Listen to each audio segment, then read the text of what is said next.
Hello and welcome to Worlds Together. This is the RPG Opinion Show. We're going to do this weekly.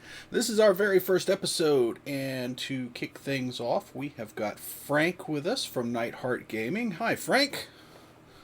Hello. How are you How are you doing? tonight? I'm great. Good. So we are tonight going to be talking about maps, mapping, creating them, using them, DMing with them, playing with them, and all the ins and outs of them. So, this show is all about opinions. So, if you have opinions in chat, we would love for you to be part of the conversation. I'll kind of steer the conversation, but the opinions are all up to you. I'll share mine, but I'm not the authority, so there you go. So, maps. Why maps? So my first question is, hey Fairy Bard. My first question Hello, is Edward. if you use maps for your RPG sessions, Frank, do you Yeah. use maps? I do, but it really I really am interested in what context you mean. There are so many ways you can use maps, like player handouts, or just my personal reference, or maps that players actually know exist or can see. So I use maps all the time, and I use them in different ways, but don't necessarily have a map for everything, and the players don't see a lot of what I get mapped. Right. So that is an excellent segue. Thank you for what I wanted to kind of narrow down that open-ended question to, which is what things do you use maps, and when are maps probably not appropriate? Oh,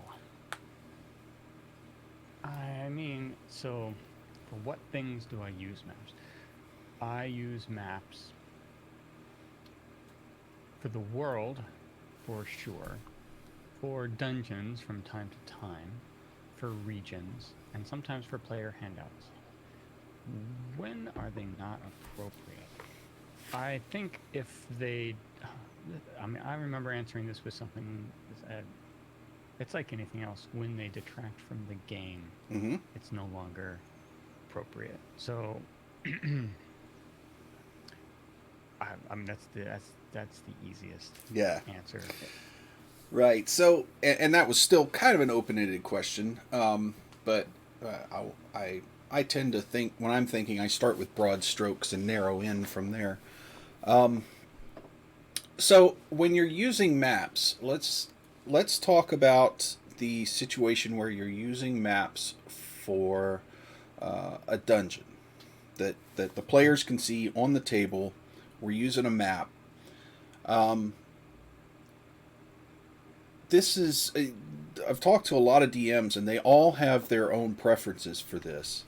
But you got a lot of different types of maps. You got like the dry erase battle maps. You've got terrain tiles that you can make into a map that are more 3D. You've got pre-printed maps, like dungeons that are pre-printed out of an adventure. Mhm. Um, what kind of maps do you prefer most of the time? So that's interesting. I have, in all the years I've played, I would only have tried for a short period, for probably about 2 years, near the middle of my playing career, um, to have actually made a map that is more than informative. It's they are never in my ideas of a map is they're never meant to be played on, Okay. except for that 2 years when I was like, all right, I want to make these maps down to terrain level, right down to grid level, and play on them. And I separate. I have a very strong separation in my head between maps and terrain. Mm-hmm. So when you're playing on something, it becomes terrain, and when you're not, it becomes a map. However, I will say, even given that, I've run Adventures League Adventures, and I printed out a map they had of the city to have a marker on the map for as they moved through the city. And when I did an epic adventure, I had a marker on the map to show what cities were being saved by the adventurers. But that both of those are informative and not so much playing on. They're more like a representation of where they are in the world. Mm-hmm. So, do you use maps? And I mean, there's really maps are used for both things. But when you use maps, do you tend to use them more for conveying information or for helping with immersion? Both. So, um, it is. There are a couple ways for immersion, and that is, I have a map, I can see it. Oh, let's go. It's like you go into a store, and the characters buy a map, and I hand them a map. That's immersive. They went, they found it, they bought it, they have it. Now they can use it.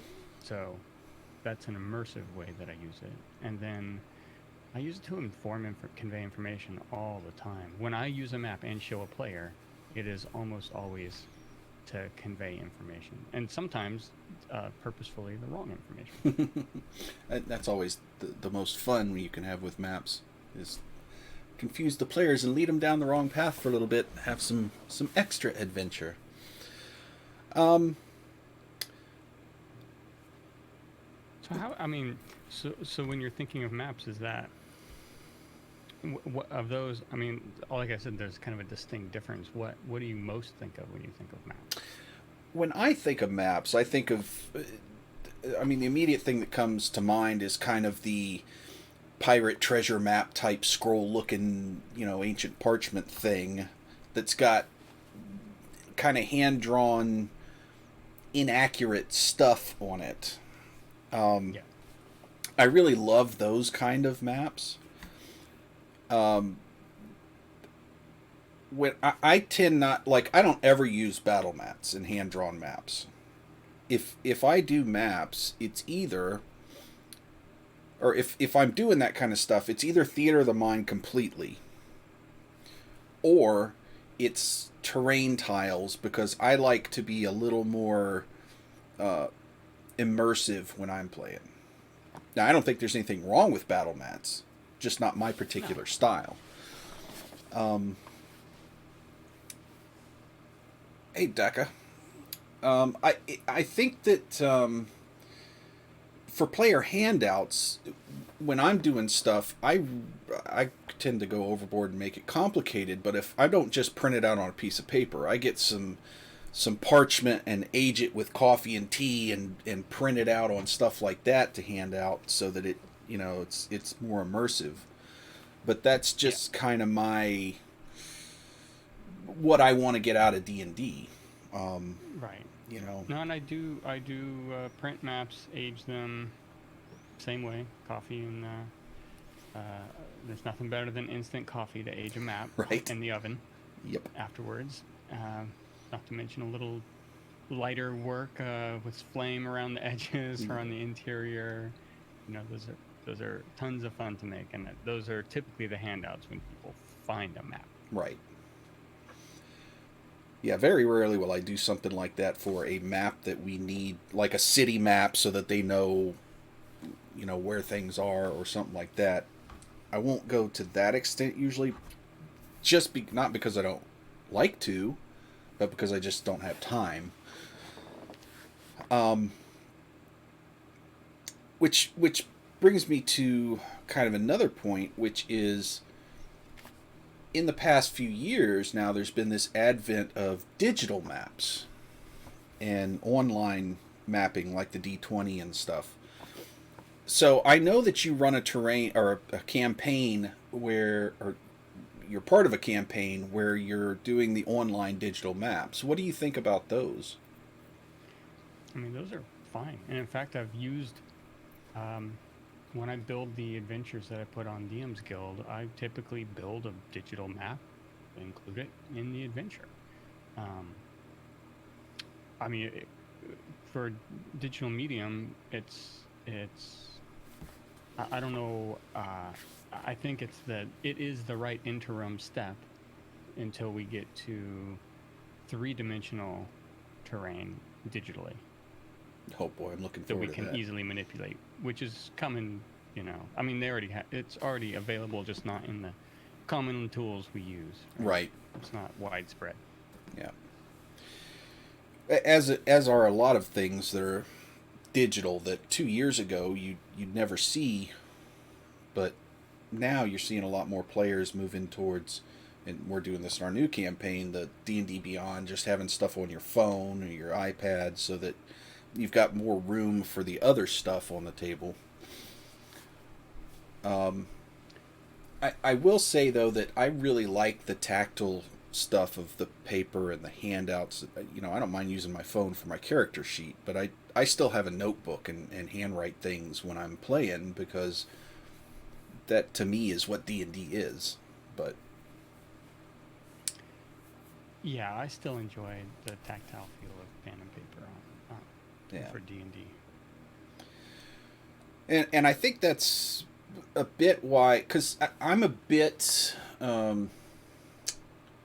I tend to shy away from using digital maps. I let me rephrase that. I make maps digitally, but I'll print them out or have them printed or make them physical. Um, Yeah. I don't I don't use them during a session digitally. Um, Again, I don't think there's anything wrong with it. It's just not how I prefer to play. I like to have the map that I can pick up and fold and all that kind of stuff. Right. Um, For me, it depends on the game I'm in, I suppose. But yeah. yeah. Um, so on to what you consider terrain and not maps, but um, I kind of lump maps into terrain as well if it's like terrain tiles or some terrain that's even when minis are on it. Okay. So, using that definition, do you, um, when you're doing terrain or maps like that, do you prefer to use like the 1 inch grid or do you prefer to use the ruler non-gridded type stuff? So in my personal games that I'm not streaming online, I tend to prefer the 1 inch grid for a lot of various reasons. But it's to me it is. I mean, it's still a game. There are still spaces. You can still move a certain number. They don't really become that important until combat, until you're engaged in combat. So no one really knows they exist. When I'm streaming, it's distracting in numerous ways. In our case, we took grids out of outdoor terrain because of our choice of battle mats. We love them a lot, but the providers of those mats create an overlay for their grid. It's a separate mat that lays on top, and those mats are glossy and they glare in the light. So we end up not being able to use them on a stream. And after, a year or so of that, I've been okay with we'll use a ruler or a rough estimate. But I'm not sure that would be true in my game because the flow because the flow of that game online, it's a long answer, but the flow of that That's game okay. online has to be such that if I look at something and I don't know, they're 20 to 35 or 40 maybe away and we're not positive and it's a 30-foot thing they're trying to do, I don't question it a whole lot, right? It's not that vital to keep the game moving and it flows and it could create a good moment and you could just no or yes and move on to it. I never break out a ruler really Yeah. for that. But those are players that are not tied up in the mechanics of the game, whereas some of my players offline are tied up in the mechanics. And without breaking out a ruler or a grid, it's not going to go well, right? That it'll just make the game longer than not having it when there's disputes over how far someone was away or could they get this or that, etc. So I really love the grid for those. If you have a team of players that just are going to go story first, and the part they're going to sort of eschew is the little bits of maybe getting off a little bit on movement, uh, then it's, I don't need a grid. But if it at all is going to matter, I prefer grid 100%. Okay. Yeah, it's kind of how I am. I grew up playing the grid.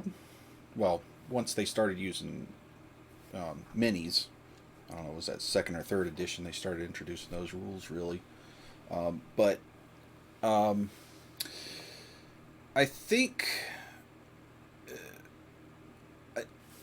as I'm progressing in my RPG playing and getting a little more sophisticated with it, and progressing towards more story than mechanics, I'm kind of doing that with maps too, or terrain, or however we want to term it. That I prefer to fudge it in favor of let's move along the story, rather than, oh gosh, is that 5 squares or 6 squares? Right. You know. Yep. And there's a lot of people that do like. We've kind of talked about this before. That people that do like the mechanics and they want the 1-inch grid and they have to count the 6 squares to make sure you're moving 30 feet. Which is fine, and I'll do that a lot especially if I'm not streaming the games, because I actually like that myself, for combat anyway. But if we're streaming the games, you have to think kind of about the entertainment factor too, like you mentioned, and it needs to move on. It needs to keep going. Right. So, so another point I wanted to bring up is using maps and terrain, and let's exclude like handout maps for this, but like tabletop maps that are, center table type things. When you're streaming, what kind of considerations do you have to keep in mind for those things when you're doing a stream? Well, you said tabletop maps and terrain. For tabletop maps, I really worry about glare. Mm-hmm. 2D. This is my 2D answer first. Right, sure. The 2D things I worry about glare and visibility, and then for the 3D, I assume you that's still part of what you're talking about. Mm-hmm. For the 3D terrain maps, I mean, I'm using cameras, so I actually set it up so that I know I can get good shots of the action where it's likely to occur. And the issue with that is, of course, my players can't usually see those angles very well. They're using a monitor to see exactly what people are seeing on the stream, so it helps, but it's kind of a retraining for them to have to rely on the monitor as opposed to just look down at the table in front of them, because something will be in their way and they won't be able to see it. It's rather interesting. Right, yeah, because there's lots of equipment there that's not normally there when you're playing D&D. Yeah. So I think that's kind of a good overview of mapping and what's available for RPGs and what we tend to do with them. Chat, what do you think about mapping? What are your favorite kinds of tabletop maps? Do you like the dry erase battle map type? Do you prefer to have like terrain tiles? Do you just get out a piece of paper and a pen and hand draw things? I mean, what do you think, chat? What do you like to do when you're playing or DMing?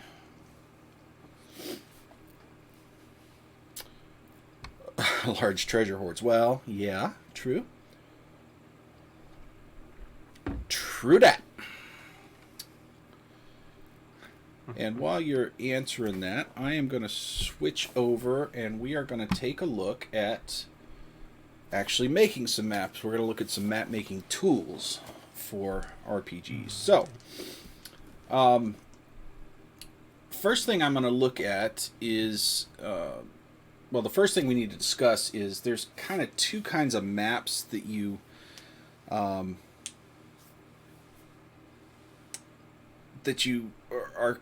concerned with. Two broad categories. There's kind of the world style map, the very large scale world map, and then there's the village, keep, the small area map. So you make yours in a vector drawing program so they can scale. Yeah, that's if you want to build big things. 4x8 wet erase. Oh, that's fun. That's a whole table. So there's different tools that are good for those different types of maps. And we'll take a look at both types of tools. Rain over pebbles, known for using markers and pencils and buttons. A grid to change things around easily and quickly.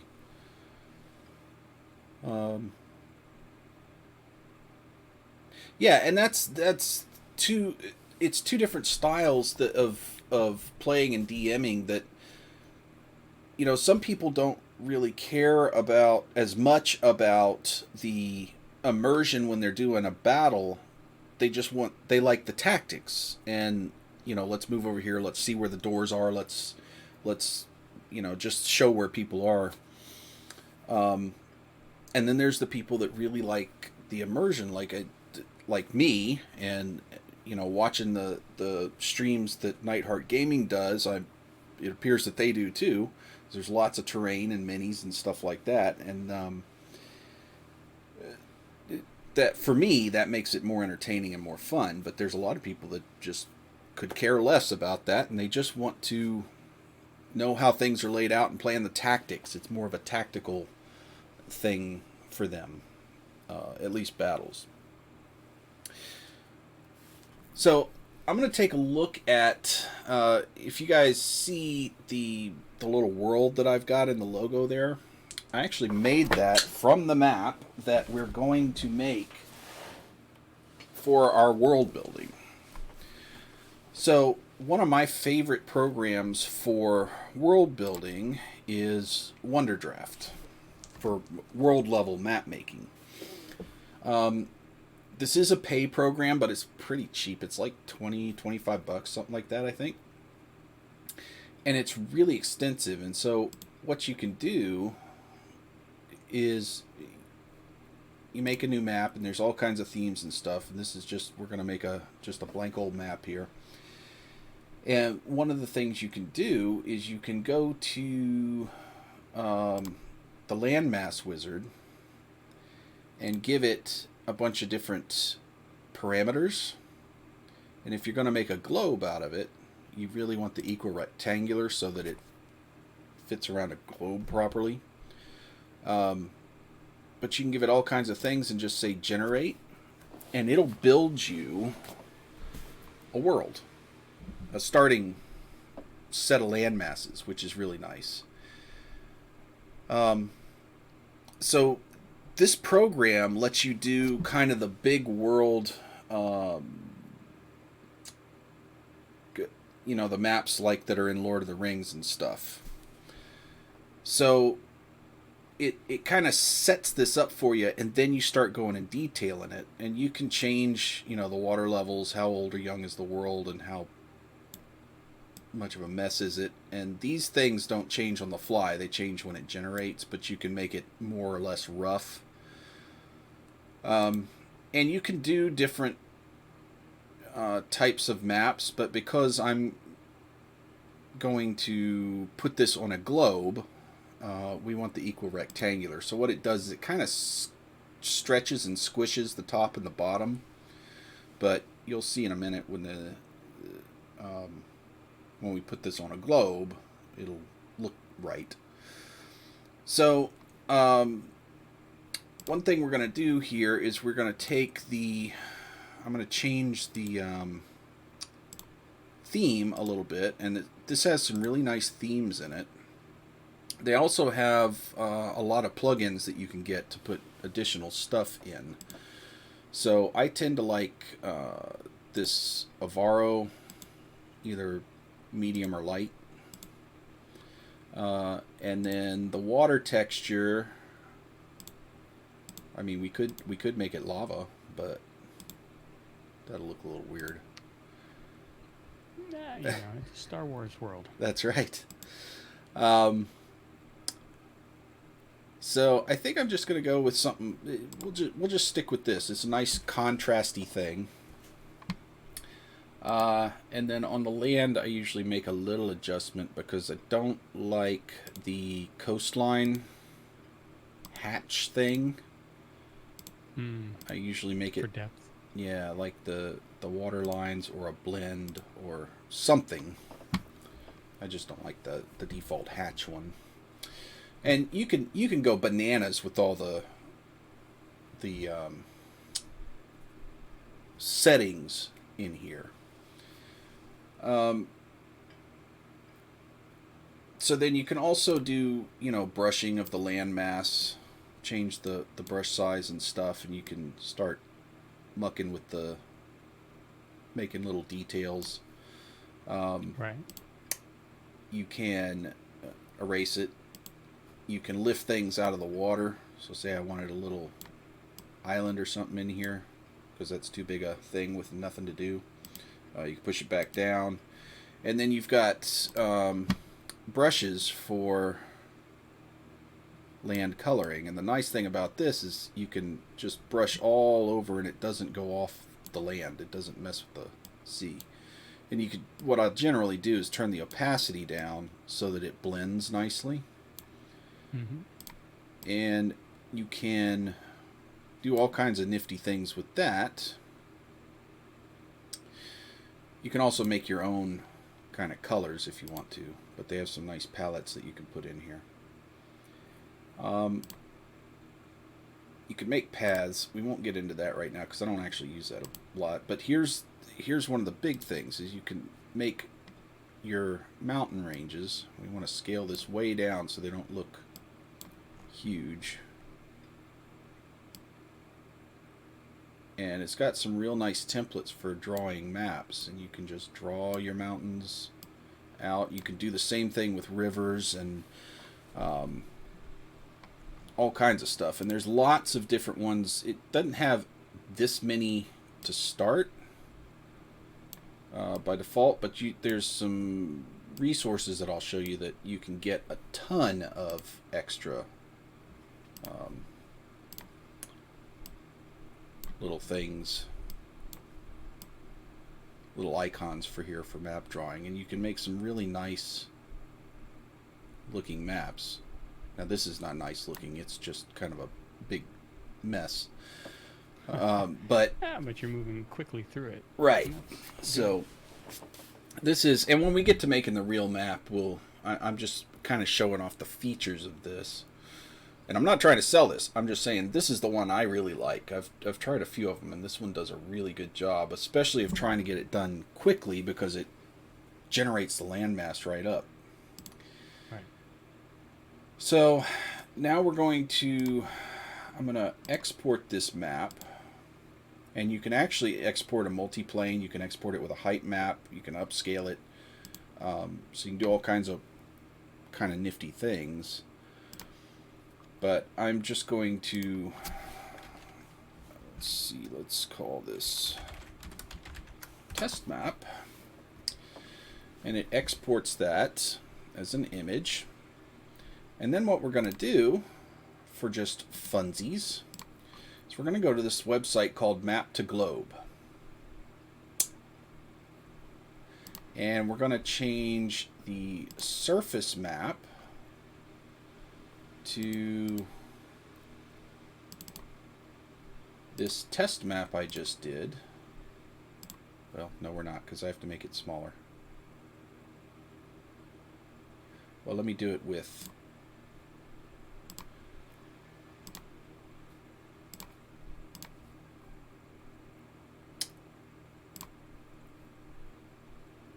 when you do the big maps on this, I think the beta version will let you do bigger maps. Come on, beta version. You were working yesterday. Oh, there we go. So the beta version's a little funky, but you can see it took that map we just drew, wrapped it around a globe, and now you can mess with you can also put height maps and stuff on there. So it actually makes it 3D. Right. But you can mess with the lighting and all that stuff on here. You can add rings to the world and all that stuff. But then you want to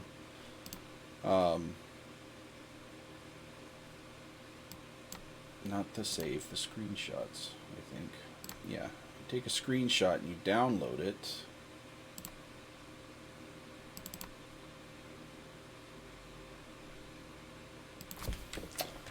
Call this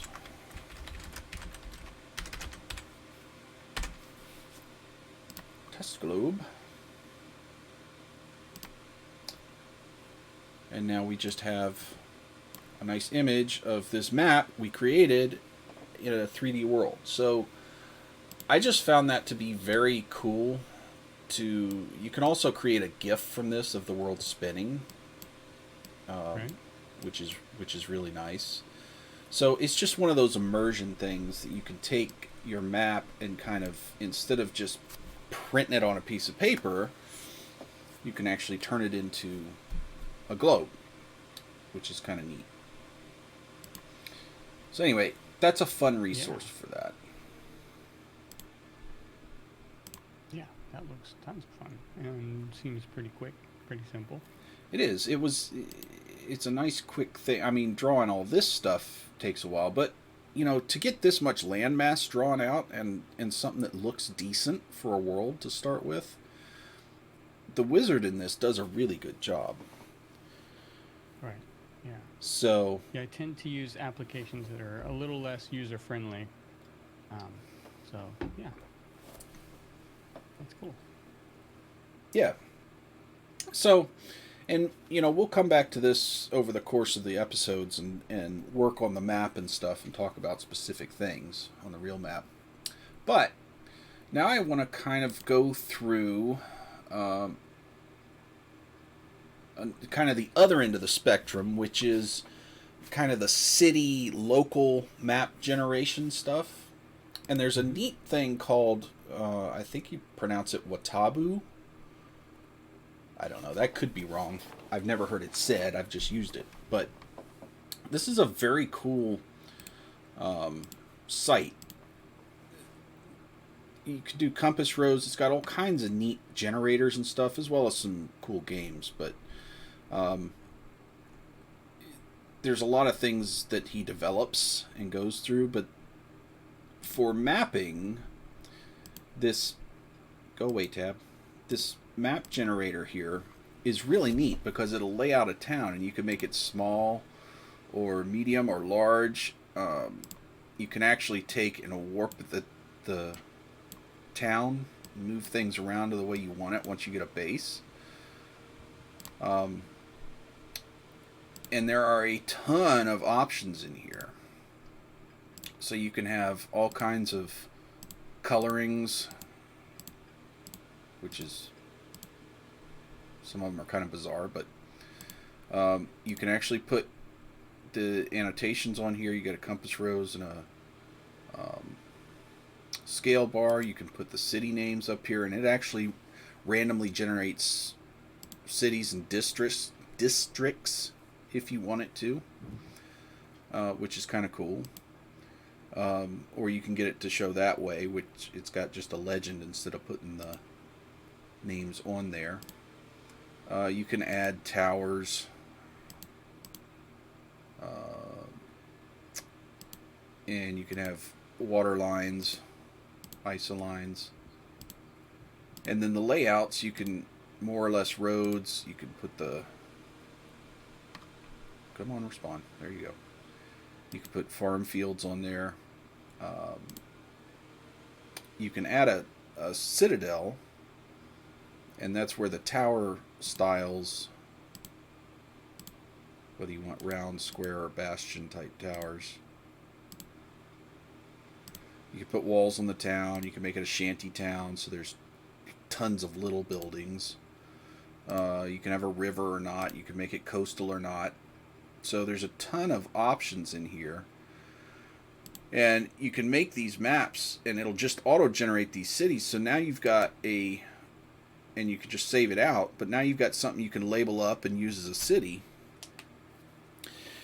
Yeah, city maps are something I don't terribly enjoy either, but you can see that you can get a ton of stuff just laid out, and then I just have to go through and pick out some of the important buildings and say, okay, well, here's the tavern, here's the whatever, and so I could make a city, I could make or just some little village, you know, and then export those things, and I've got great maps built in. Now, the fun part about this is you can actually take when you export this, you can bring things like this, and I won't do this because it's a little time consuming, but you can bring this in as an overlay image into Wonderdraft and actually use that to create like city maps in Wonderdraft as part of a larger map. And so you can use all the nice graphical features of Wonderdraft, but use the Watabu as the map layout, so that you don't have to think through where all the buildings are and stuff. Right. So that's another really nice resource. And I will put this... There's a link for you guys for that one. I saw when you were flipping through tabs there, at least one of my go-to map building resources. So. Incarnate? Yep. Yeah. That's the easy button map builder for me. Yes. when I need to whip something out quick. Right, and Incarnate is a fantastic thing too. I'll throw a link in here for that. Now, I haven't used this nearly as much as I've used Wonderdraft, but I have used it a little bit. And you can make some really cool things with it.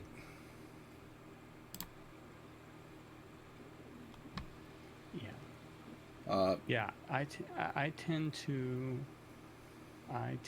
make, if I'm going to do a localized regional map for my players, I will go to Incarnate, because it is not supposed to be, when I give it to players, it's supposed to be however that cartographer created it, that map that they're buying or they found. So it doesn't have to be perfectly scaled, distances don't have to be exactly accurate. Right.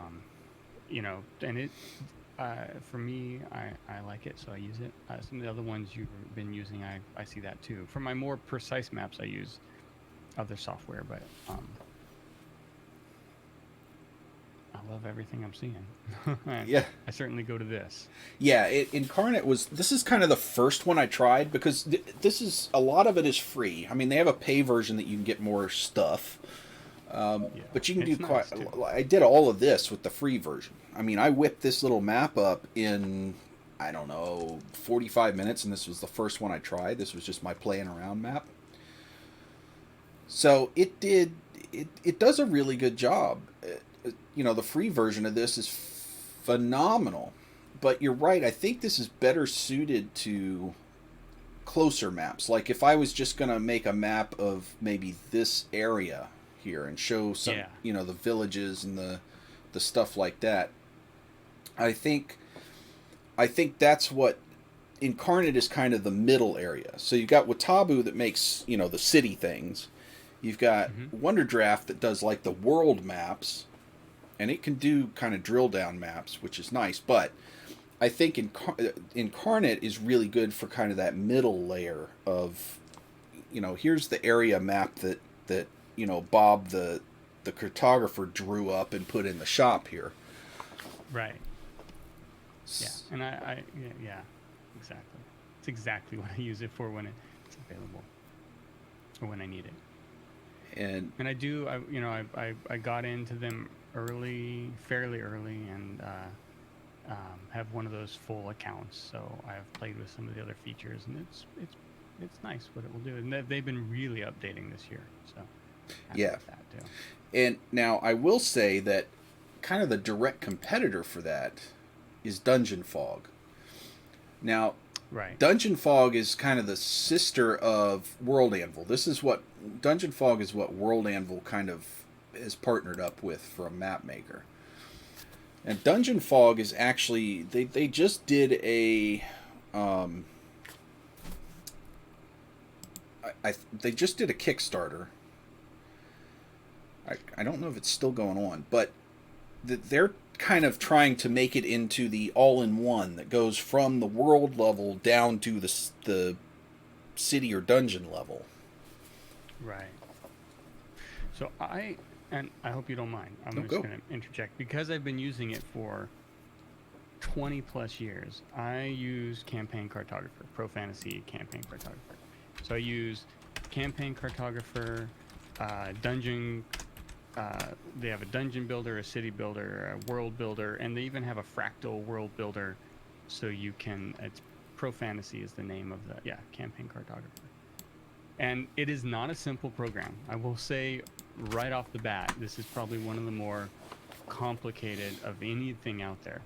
But I use it for everything. Like I build a fractal world with it. And if I don't like that world, I build a different one. It gives me rain regions and water regions and the temperatures, anything I want to design in the world. And then I'll do what you did essentially, and I'll port it over from their fractal world builder to the campaign cartographer, and then I'll build that, and that's what I use for like the precise overview of the world. Mm-hmm. Some areas I make pretty, and I go all the way from a world with water levels and rain habitat all the way down to inside a building, inside someone's hut, right? They have a whole suite of stuff will do it, but one application will not do it, which is my impression of what Dungeon Fog is trying to do, which is pretty awesome because that's quite a challenge.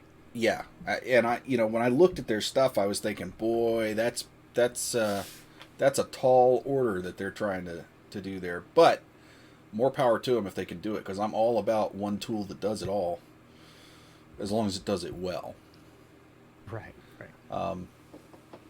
But I will say, and I've looked through this campaign cartographer, but I've never actually used it. So I'd be interested to to hear your thoughts about how it kind of compares to like Wonder Draft or Incarnate. Yeah, there's no comparison. Campaign Cartographer is built on like the backbone of a CAD application, right? So it is precise, and they do not, and it's precise, and it's essentially it's not really even a vector because it draws it on the fly, right? Because it's CAD. So I guess it is a vector in the end. So you can go into any level and zoom out to any level, whatever your computer can handle.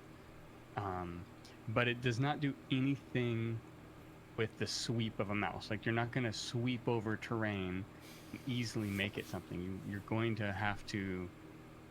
I don't want to give the wrong impression because I obviously loved it. I've used it for many, many years, and I've learned to make I think from very nice looking maps you can like play through at the bottom to huge world maps out of it. But there's even I, right, who've used it for so long, I will run to Incarnate and make myself a map real quick of an area before I will try to make a campaign cartographer map of something, right? But it is definitely, I would say its sweet spot is in building a to-scale world where you can actually click A to B when you got it in the application and say, how many miles is this, or kilometers if you prefer, and it will tell you exactly how far it is from the tree outside of your one city to the tree inside your other city, right?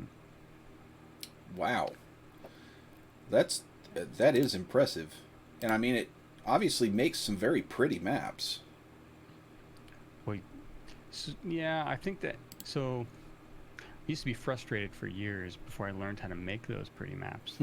Um, but because again, it's not simple. You can't just hop on and make the pretty maps. And there's been forums for years to do it. So you can. They have a lot of other applications, but I really use the main four. I say four, even though, to be honest, once you design your world with the fractal terrains application, I Hmm. I don't have to go back unless I'm designing another world and do that again. So I very rarely use it.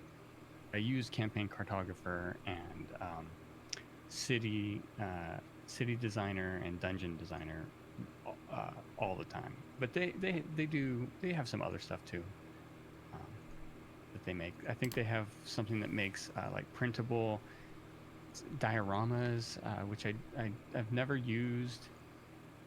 And then they have things that do like isometric mapping, which I've never used for that as Right. well. They have a lot of stuff, but I really use only four things: city designer, dungeon designer, campaign cartographer, and the fractal world builder. So, and it looks like a very complete product. I mean, it does a lot of stuff. It seems. I'll have to check into this more and see what it's about. Can make some good stuff. It's very flexible, very powerful, but it's not simple, right? There's a learning curve on it that um, frustrating at best. So it's But kind there is good. There's help. yeah, but it's kind of the Linux of map making tools. Yeah, yeah. I mean, it's. I don't know if it's actually when I first bought it, and it really is like 20 years ago or so that I first bought it. It it was closer to AutoCAD than it was to terrain map mapping tool. Right. To be honest, um, and you just got to make really cool textures and stuff in there that they had to on top of your AutoCAD designs. But I say that, but it was still obviously for dungeons and such. But Right. it's not simple. I love it, um, but I'll run off and use other things from time to time. I just always go back here because I like that precision in my in my world, and I like to be able to print out a big map and lay it on the table, just like you would in your in your world building applications, right? Sure. And say this is where you are in the world. Yep. And kind of zoom in. Yeah, yeah. So yeah, So that's a yeah, good thing to play with. I'll have to play with that some more. I also want to play with Incarnate some more because for a for a free app, this thing is phenomenal. What I've seen so far, um, and I mean I'll probably get the pay version of it, but it's the just the free version. If you're playing around with learning how to make maps and stuff, this thing is amazing. I was really impressed with it when I first found it. Um, there's I mean, even I mean, you were pointing out other things that do very similar things.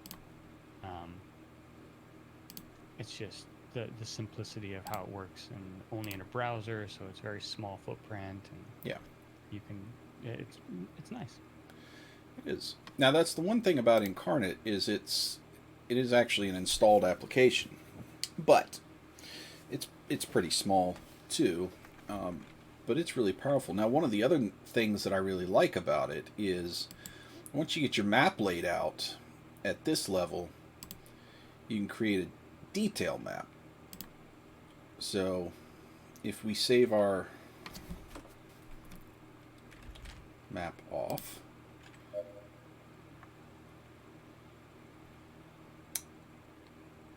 then we can let's say we want to do an 8 times zoom, and you can tell it to include symbols, trees, mountains, paths, labels. How Right. detailed do you want to get into it? then you could select the area, and let's say I want to dig into these mountains here, and do create, and it's going to create a separate map that is just that area. And now I could go in and detail this, but it scales it all up, so I have, I can make detail maps of all these different parts. And then I can zoom in further if I want to. I can just go create another detail map off of this, and let's just go right into this little valley here or something. Right. So that's really nice. The only thing that I wish that it could do, and this is something Dungeon Fog is trying to do, is, I highlight some area here and it just automatically zooms in, and it has all that detail built down into it, but I can zoom in and out of the map as I want. Right. I've not seen any real... I haven't seen anything that can do that yet, to my knowledge. Not like that. The handoff in there between what it has to do technically, I mean, it wouldn't have happened yet anyways, because our computer processors just can't handle it, right? But right. We're probably getting to a close part where it can do that handoff. Right. And I also, I say I really would want that, but the opposite side of that coin is, in order to use that, I have to have a computer on the table. So if I'm doing a session, I want to have the printed maps, the physical maps and stuff. I don't want the players to have to look at a computer, personally. Right. Right. So if I'm going to have that capability while I'm designing the map, that's fine to be able to zoom in and stuff, but I want to be able to take a, kind of a snapshot and print that. Yep. But no, I'm with you. I never like I never like a digital trade-off, although I will interrupt. Just what we have found recently, though, and this has only been found because we have this streaming setup, and it's by accident. We have large monitors on the table, and Anne has during our non-stream games, Anne has used those monitors to throw up a map of the world, and it has actually been pretty helpful and nice as a comparison. But I don't know if I'd recommend that in any way, and I certainly don't do it. But she just took advantage of technology that was there and already installed and available to say, and here's your digital world, where do you want to go in it? And that was okay, although I think we both prefer handheld maps.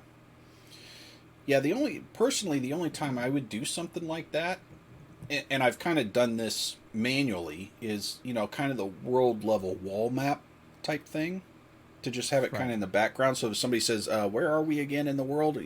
You're right here. But not really to be interactive.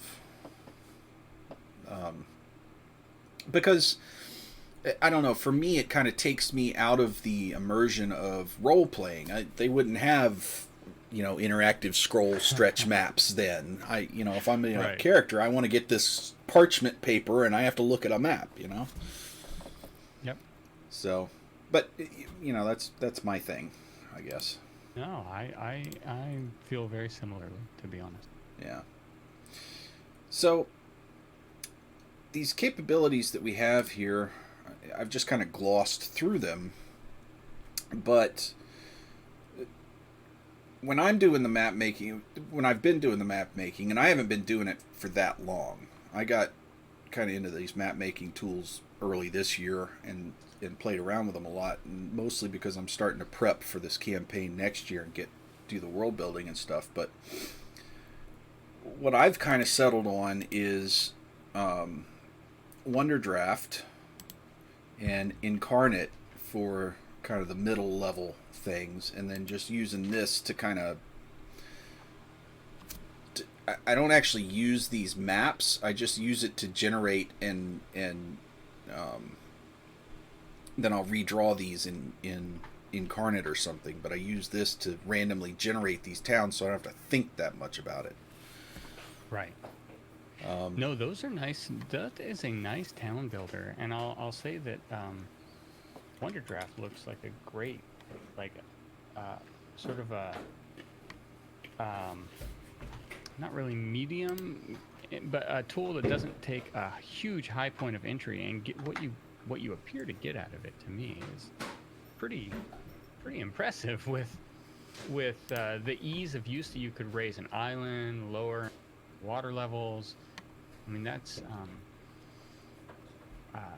that's nice. That's handy. You can really customize your world pretty quickly. yeah, and I've been really impressed with this. And you can do like you can change the whole theme of the map just like this. You know, they've got all these built-in themes, and so you can do all kinds of, and then you can customize it from here. But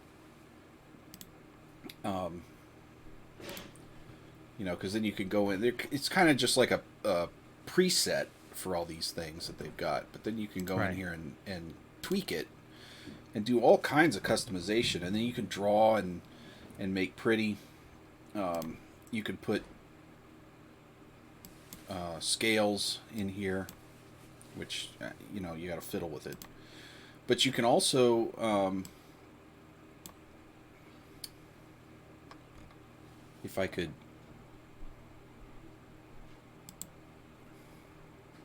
There we go. This thing, if I remember right, would do kind of what you're talking about, where it shows you. I'm scaled out too far though.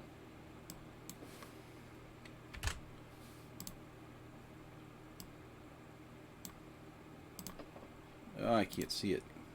But this is kind of measuring the map. Right. Yeah. So No, yeah, it looked like it had that. I mean, this looks at its core to be working vector based, almost like CAD like in what it's doing. It looks pretty precise. yeah, it's really nice, and you can you know when you create a new one, let me get rid of that.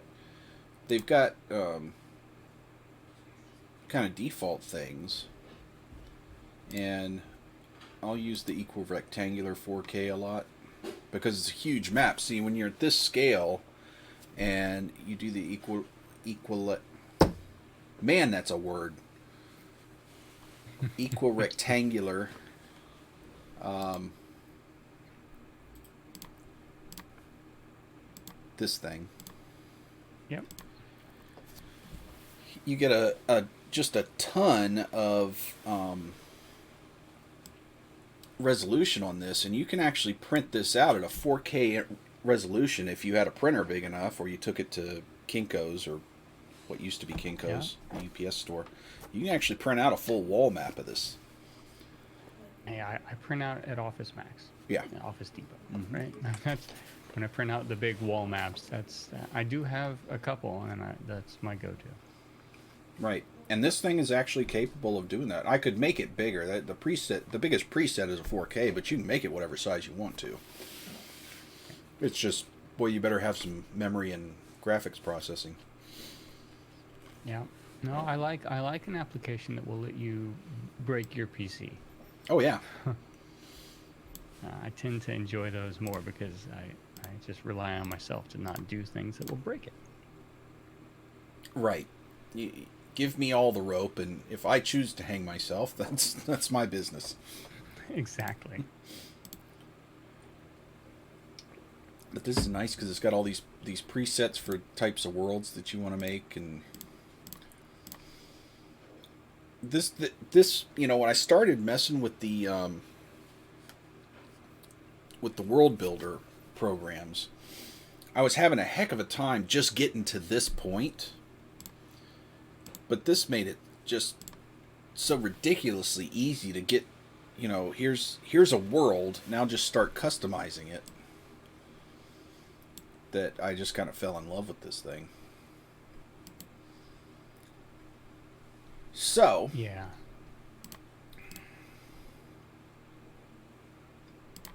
I don't want to keep that. So I'm going to open up. This is actually the map that I made that I put on the globe. So this is for the logo. So this is the actual map that I was going to start doing. And this was just from that generator. I haven't done anything to this map except run the generator on it. Right. So, well, and tweak the theme until I found colors I thought were reasonable. So, when I'm starting to do a map, if I'm doing world building, what I like to do is kind of start where we started and kind of make this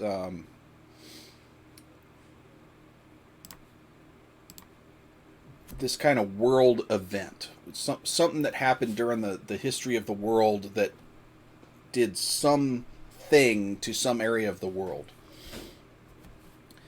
And, you know, we kind of talked last time about kind of a world event, and we had this thing where this necromancer did this weird magic thing and kind of blew things up, and so he's kind of messed up this area of the world. And so I'll generate one of these and say, okay, well, now where is that in this world? Where's a good place for that thing? Right. And then kind of build the world out from there. So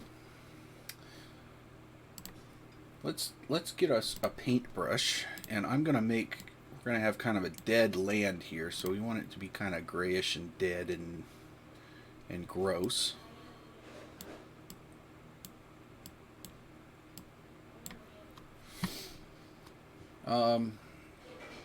So I think, so this will be kind of the center of the main portion of where most of, it's going to be kind of the Sword Coast area of our world, right? Okay.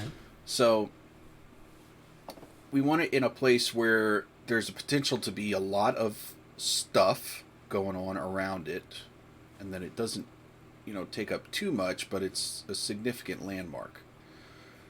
And if you think about weather bands and temperature bands on a world map, probably don't want it, I mean, unless you've got some strange world, which is fine, but most of the time when I'm building these, I kind of follow an Earth-like temperature band. Yeah, and it just makes life easier. Right.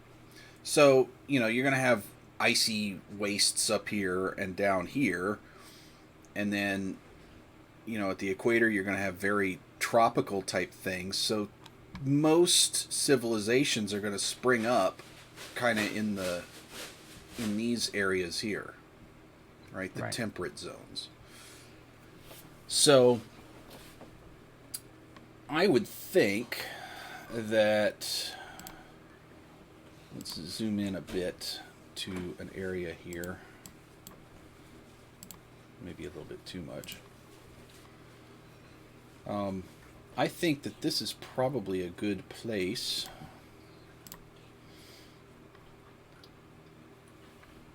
to do this. So we're going to have kind of I'm thinking this is going to be kind of in the middle of some mountains maybe, and it's really messed things up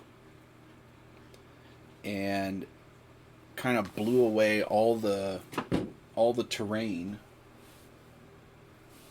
Thank you. And just made a mess. So I'm just going to kind of mark an area here. It's a little dark. Too dark.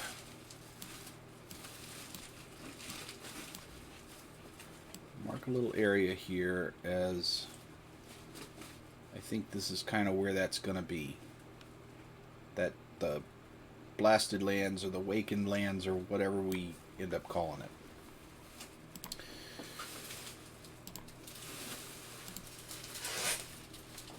So, so that looks like a reasonable place to have it. Then we've got plenty of ways to get up here and have ice adventures if we want to. We can have, you know, whole countries around here with political interactions. So we'll pretty this up later, but just to get general guides on where things are, Um, so then, once I do that, I start thinking about, okay, this must be in some kind of geopolitical thing, a country, a city state, something like that. Right. So so what is that going to look like? Would there be natural barriers to this? Most likely. I mean, most countries and city states are formed based on natural barriers like mountains and rivers and stuff like that. Right. Um, so I would think about, and you can get really nuts about this and start thinking about, well, how would plate tectonics work? Where would mountain ranges be? Where would um, zones for deserts and stuff be? And I'll kind of think about that in the back of my head and think about, well, probably going to have some mountains maybe going. I want mountains around this area. So we'll just make a plate here that has going to have some mountains. And then maybe we'll have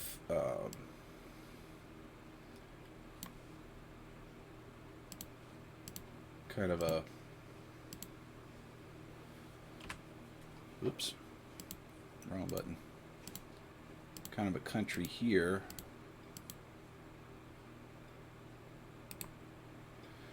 And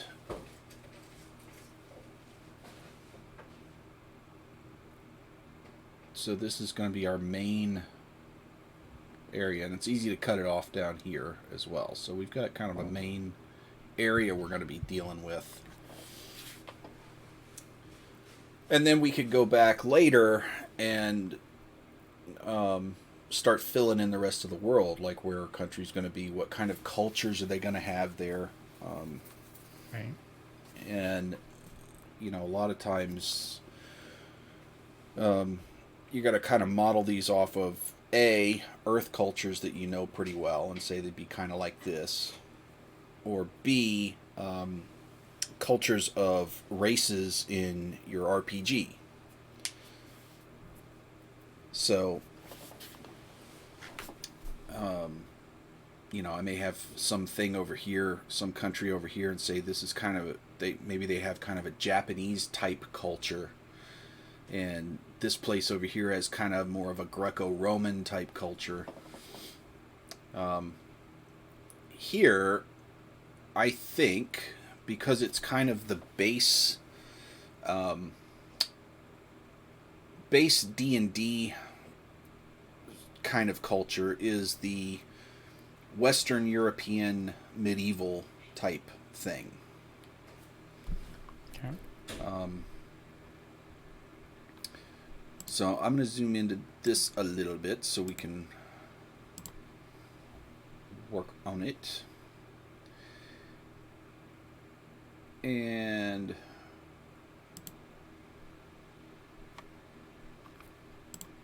probably even a little more. That's good.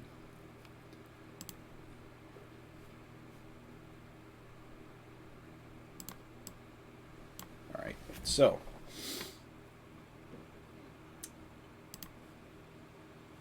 I think the first thing we want to do here is get some mountains, because mountains are a major geographical feature that determine a lot of what the surrounding geography looks like.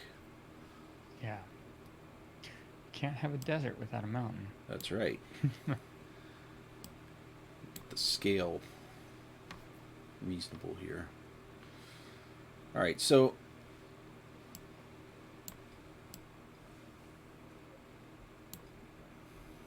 if I were a mountain range, I think I would come up from here maybe.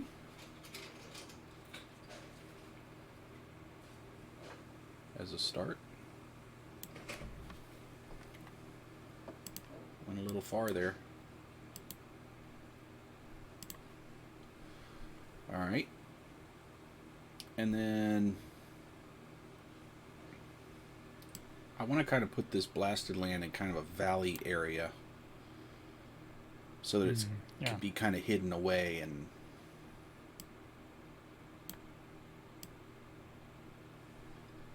of times mountain ranges will run down a coast because the coast is where a plate would end.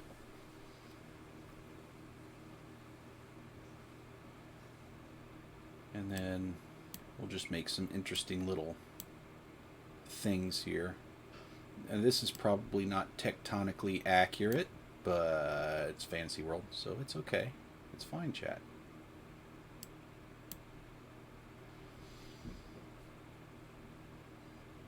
Alright, and then we'll just put a few on. Like I said, most of the time you're going to have some natural barrier is what forms countries, so why not mountains? Mountains are a good one. And then, you know, a lot of times you're going to have a little mountain pass somewhere you can get through there.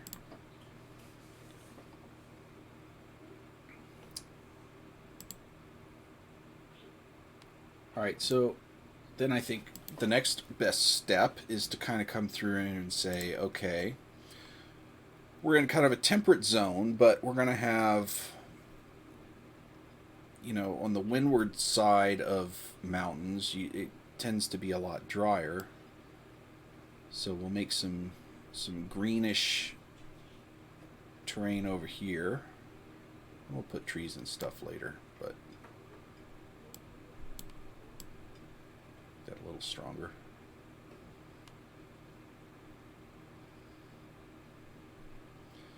Now, one of the things about this program is that when you put these icons down, whether it's mountains or trees or whatever, if they have like a filled in set of symbols.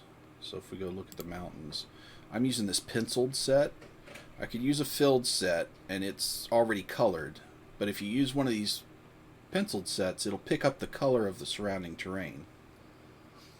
Right. Which may or may not be nice, but there is a way to fix that. I can go fill in, once I get all my terrain done, I can just fill in all the mountains with a particular color, and it'll fix that issue if that's an issue. So, make some nice grassy lands around here. We've got this dead area in the middle. And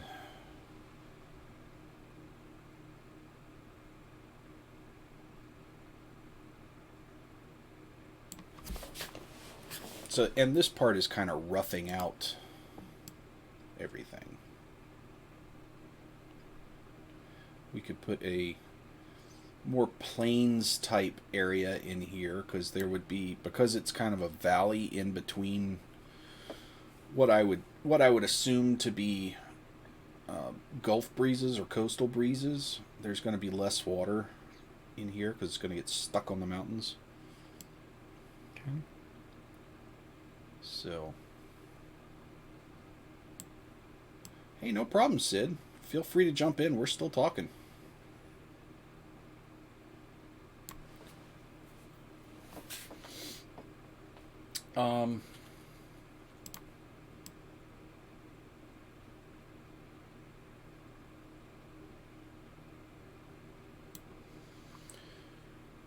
Let's see.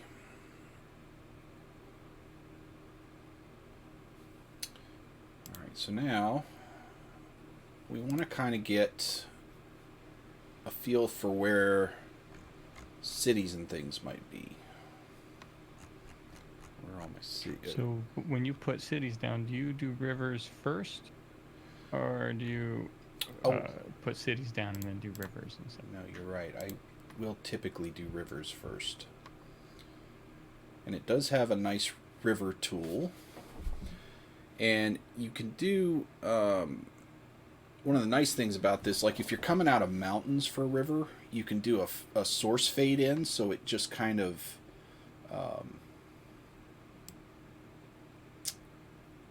fades out from the mountain. Okay. That's nice. And then it'll actually cut this out so that it looks like it's part of, flowing out to the sea instead of just some random blue line. So rivers, you see a lot of drawings and stuff where rivers will branch off. That's not really terribly accurate. They'll go around stuff, and the only time rivers will really branch, they won't branch apart, they'll branch together. Yeah, they feed. It's a root system. Right. The only time you really see them branching apart is like on coastal tidewaters and stuff where silt has built up and it'll start branching, but that's not typically an inland thing. Also, they tend to, like a lake, will have one entry point and one exit point typically. Because the way water flows, it doesn't have a reason to have more than one entry point. It can, not for long, but it's uncommon. And then it's going to find the easiest point to get out and carve that point out. It's not going to carve multiple exit paths. So we've got a nice little system over here. I'm thinking that while there may have been rivers over here, they got all blasted and dried up, and it's just a big old mess now. Okay.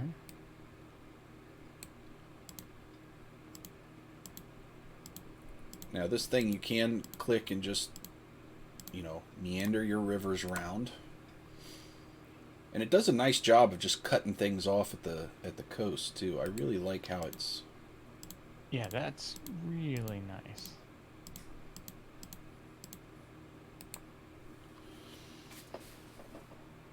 So this becomes very simple to kind of build this stuff up. And then I think I'm going to... Oops.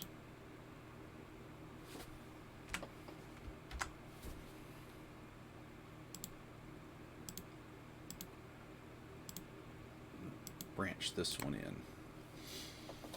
And it also does a very nice job of connecting the branches up so that they look decent. Now, this river system is a little odd because typically, at least in our world, rivers will tend to flow north and south, mostly. They also will flow from high elevations to low elevations, which is why you see all these coming out of a mountain. They don't typically start like this. Wouldn't make a whole lot of sense most of the time, unless you've got a weird spring or something.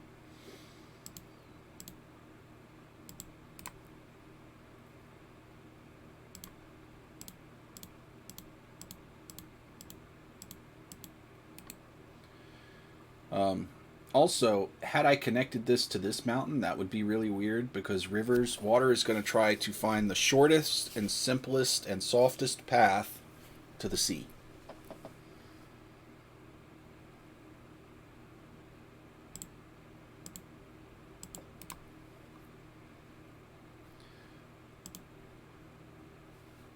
I don't like that because here I don't want the fade in.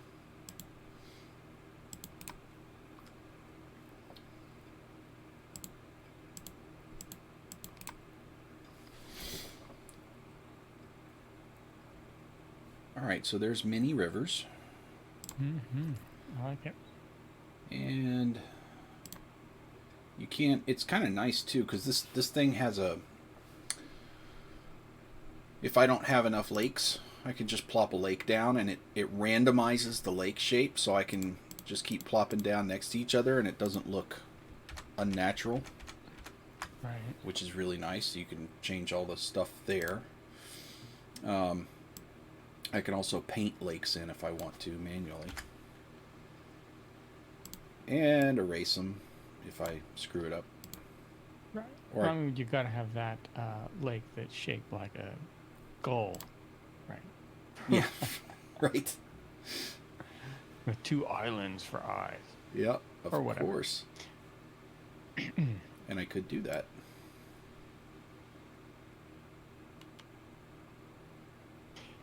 Um,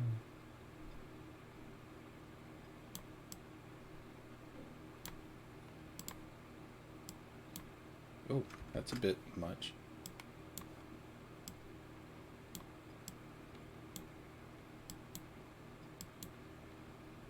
It's a little goofy looking, but no, but but you could do that's, it. everyone just it shouldn't be perfect, right? A Right. perfect skull. It should be something someone has been like, oh, that's Skull Lake. Don't go Right. there.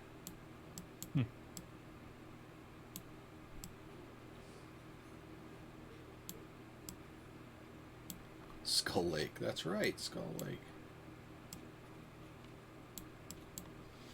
But I really like the detail you can put into this with this program. It's very, very good. All right, so now, no, not labels, symbols. So you can put like 3D things in here. At this level though, I tend to like, just kind of the dots. Right. So I've got to set the, dots and stuff and things and junk. So I think I'm going to zoom in a little bit more. So most civilizations, especially early on before technology, would prefer to be by rivers because power and clean water. I mean, even now, that bears strong desirability. Yes. And also close to the coast because shipping, trade, Yeah. strategic defense. Larger cities, yeah. Yeah. And now we do want to have, like, hey, here's a city up in the mountains because, you should. River forks are also very popular for places to be. Yeah. Yeah. I've got my share of river fork cities. Yeah. Around lakes is always good, especially around lakes and mountains because then you get all kinds of natural resources. Except for the fact that here... Nope, I want to keep the mountain. So, if I want to keep the mountain, I turn off the mountain erasing, which is also nice. Here, I'm not going to put any cities or villages or anything in here because this is all dead. But Right. we may have a city on the other side here that, woke up one morning and said, what the heck was that?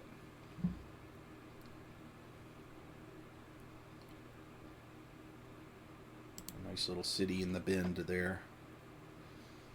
Okay. So then, our country needs to have a capital city. So where would a capital city be? Well, best place strategically and has to be near a river. I don't know, this is pretty good because bays are typically really good for trade. They're protected ports. A lot of trade will flow in and out of there. It's easy to get over to this other country from here. So that may be a really good place for a capital.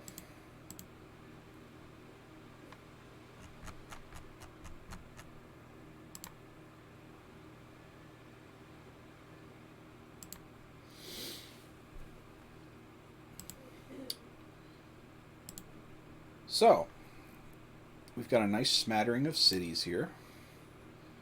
Now we need us some trees. And let's see, which is the one I like? I think this one ends up looking... Do you like try to consider distance between cities versus time on the road, traveling, and their method of transportation?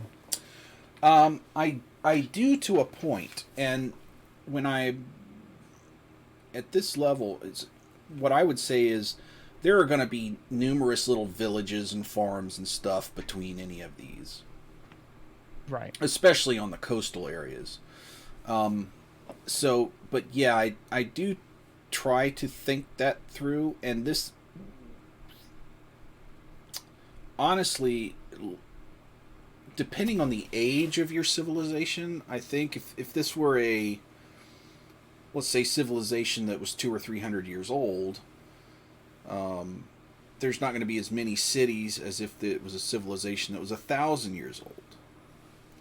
If this was a 1,000-year-old civilization, there'd probably be many more cities dotted through here that had grown up, I would say. Okay. But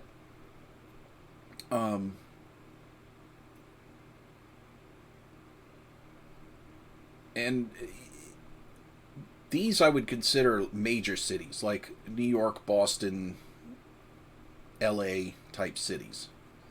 Right.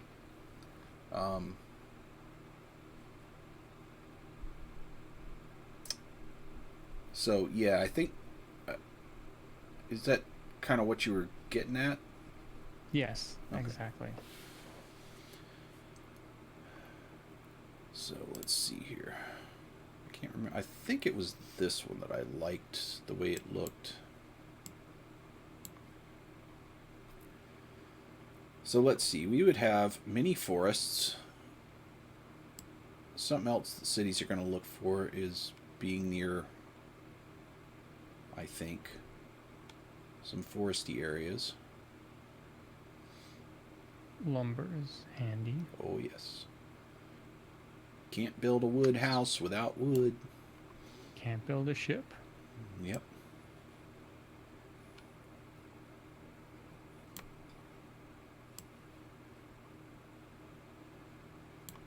At least not in the easy, simple ways we're thinking of. Right.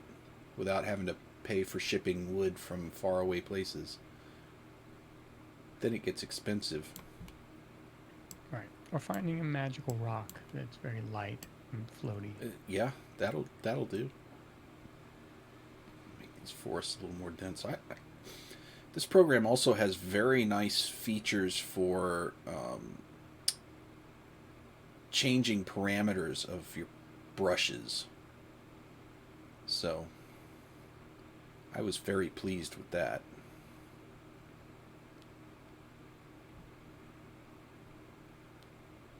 It's just going to be a big foresty area.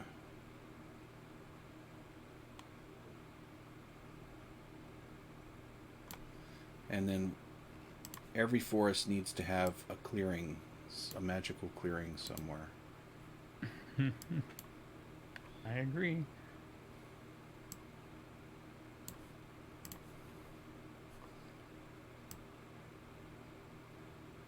That clearing was a little big, but that's better.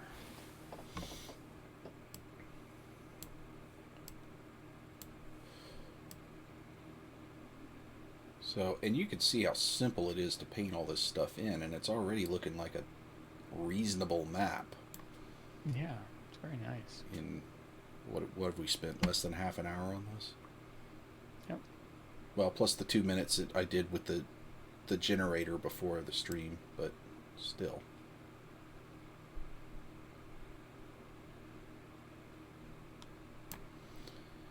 Now I'm thinking that it's not going to be quite as heavily forested in here.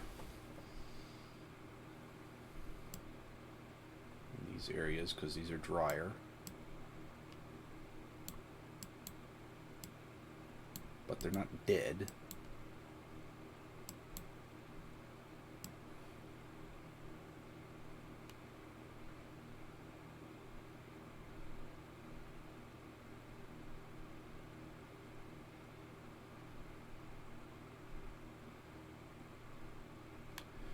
The other thing to think about when you're thinking about the age of your civilizations is older civilizations are going to be more deforested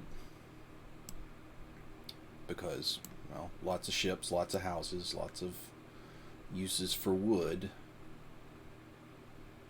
At least around the cities. Yes.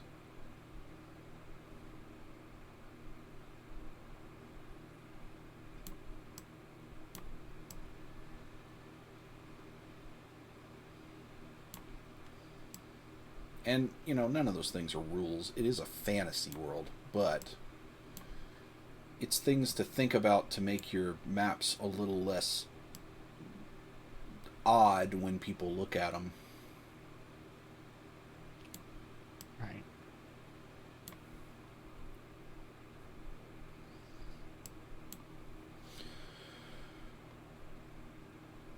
So I think that's pretty decent for that. Now, there is... Now, you can go put grass and stuff in and all that. I don't typically do that at this level. This is about as far as I'll go with detail at this level, and then I'll zoom in and get more detailed with, types of trees and grass and all that stuff. Start getting into the little bits. Right. This is also a cool mountain range thing that I like. Not for this particular style of map, but it's more that kind of inked thing. I just thought that was a really cool looking.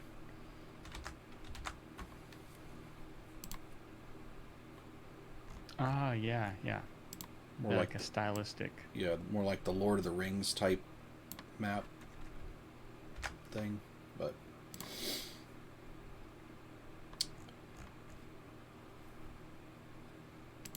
alright, so I'm going to save that off, and then I'm going to,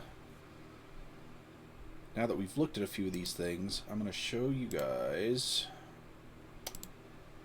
the place called Cartography Assets.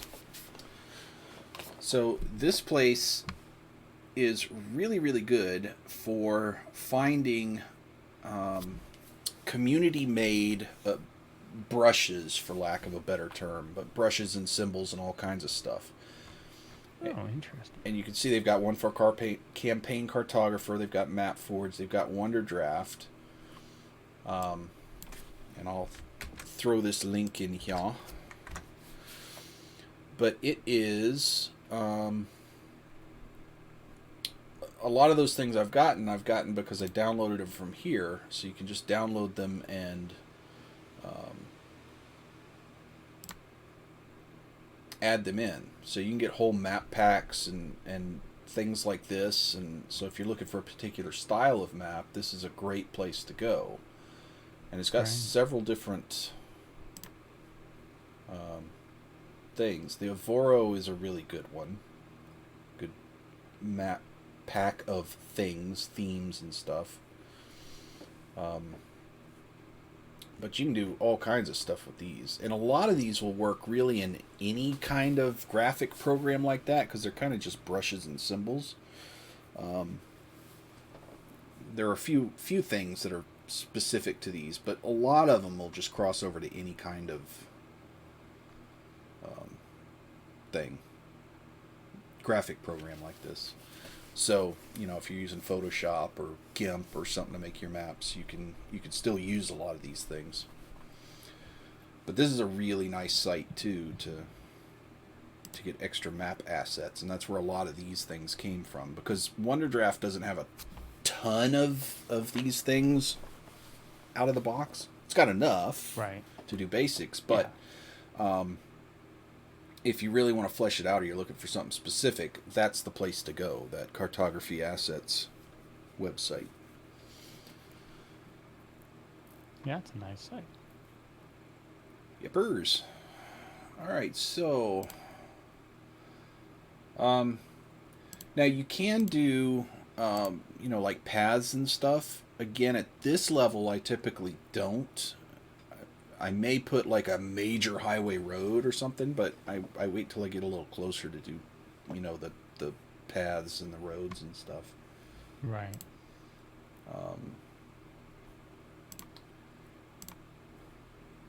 And then So now on this, when you zoom back out, and that's all still there, right? Or is that like a subsection now that's no, separate? it's all still there.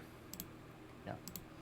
Now I can go now and make a detail map of just this area and pull it out, make that area a 4K map.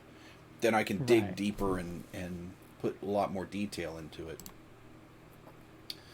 Right. But yeah, this whole thing, I mean, that it's in there. It's in the world, which is nice. Really nice.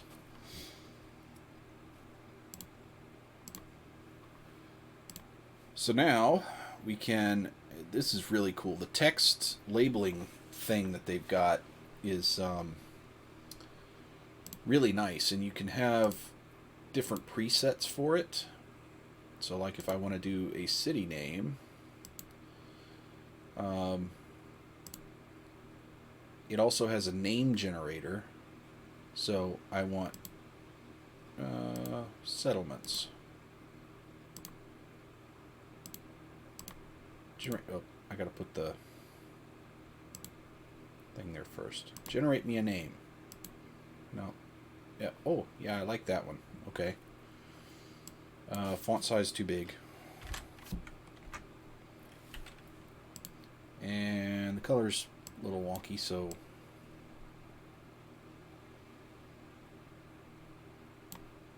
that's good, I think. And ooh. Oh, that's fun.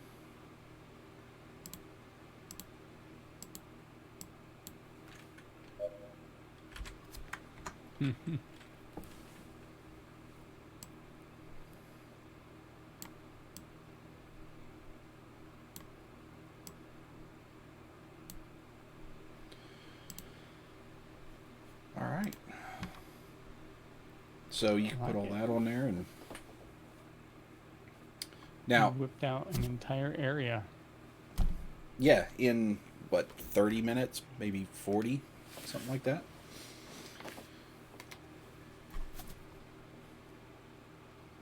And I mean, it's just that simple, really. Now at this level, the mapping isn't terribly detailed. Well, let me take that back. It's detailed, but in a different way. Right. Because here is where you're thinking about where's the mountains, where's all, and you're covering a ton of area. But what I will do though is for the campaign that I'm running, I'm just going to make a detail map of this area and work that, because it's very unlikely during the campaign we're ever going to go outside of this area. This is huge. This is a whole country. Right. So playing there for quite a few levels. Oh yeah. Yeah. So I will typically just kind of ignore the rest of the map until I get this all fleshed out, and then I start thinking about, all right, well, let's go work on this country next. And I can do that because I can just come back and say, there's the part I've worked out. Let me work on this bit. Let me go work on Skull Lake and the story of that. But here, we can do a whole campaign just in this area. We could actually split this into another country if we wanted to. Doesn't have to be one country. Yeah. Or one country with multiple baronies, or right. Any other subdivision you could think of.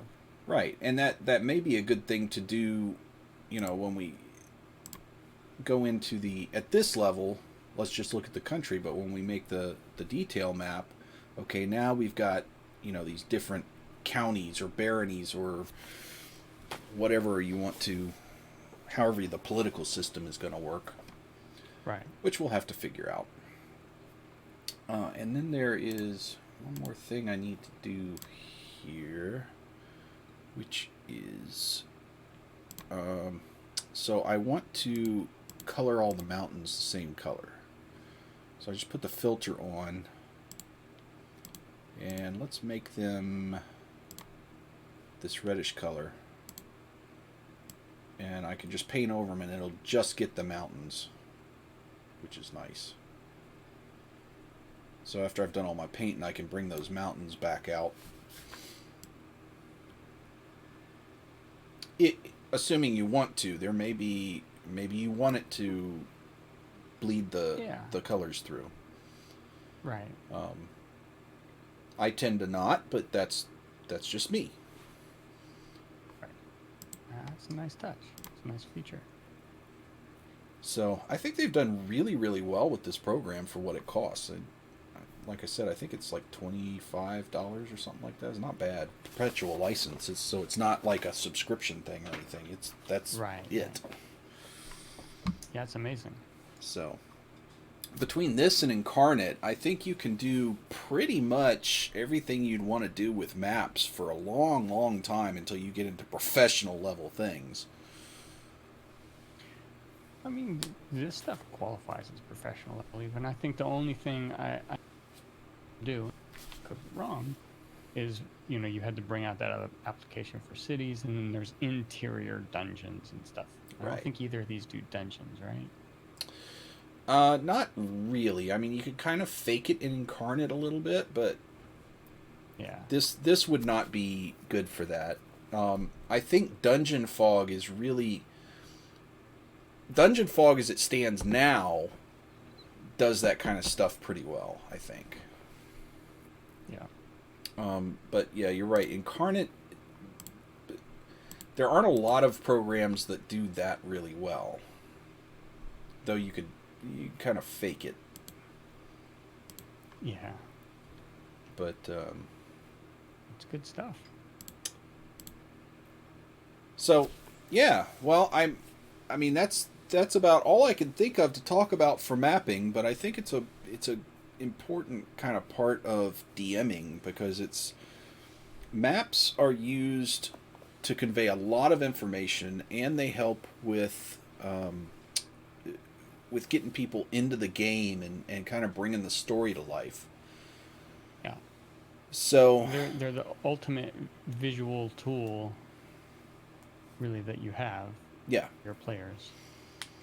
And I mean, DMs use maps and have been using maps since the beginning of RPGs, and you know, even any kind of world building has to use a map. If you go back and look at Tolkien's stuff, the very front of the books have a map. And you know, from what I've read, that was a very fundamental part of his world building, was making maps and figuring out where things were in relation to each other. So, I hope you guys enjoyed that discussion. I hope you enjoyed the map making. I hope you found it useful, and that if you're into the map making and the world building, maybe you can use some of these things to do your own maps. I want to thank you, Frank, for being with me tonight. It was a very entertaining and enjoyable discussion. Thank you for having me. Oh, yes, anytime. I hope you'll come back. And thanks for the cheer, Daka. I do appreciate it. And we will be back next week with another fun topic and some more world building. And please make sure you check out Nightheart Gaming, their site on Twitch. They do a lot of D&D streams. They have 3 campaigns going on at the moment, right? Yeah, well, yeah, three campaigns. One is pick up the slack when. No, not 4, I guess. So yeah, three main campaigns. Thank you. You know it better than I do. And then Tinker Tuesdays. You know, that's my favorite thing, because you know, building the terrain and stuff is where I started. So They do a lot of that and mini painting on Tuesday nights, so make sure to check them out. If you enjoyed this and want to support the show, please follow us along. It makes me feel really good. And make sure you follow on the social media channels so that you can catch all the other stuff and know when we're doing things. We put some extras on there, the YouTube, Facebook, Twitter, and Twitch. And I hope you guys enjoyed this. We will see you next week. Until then, build on.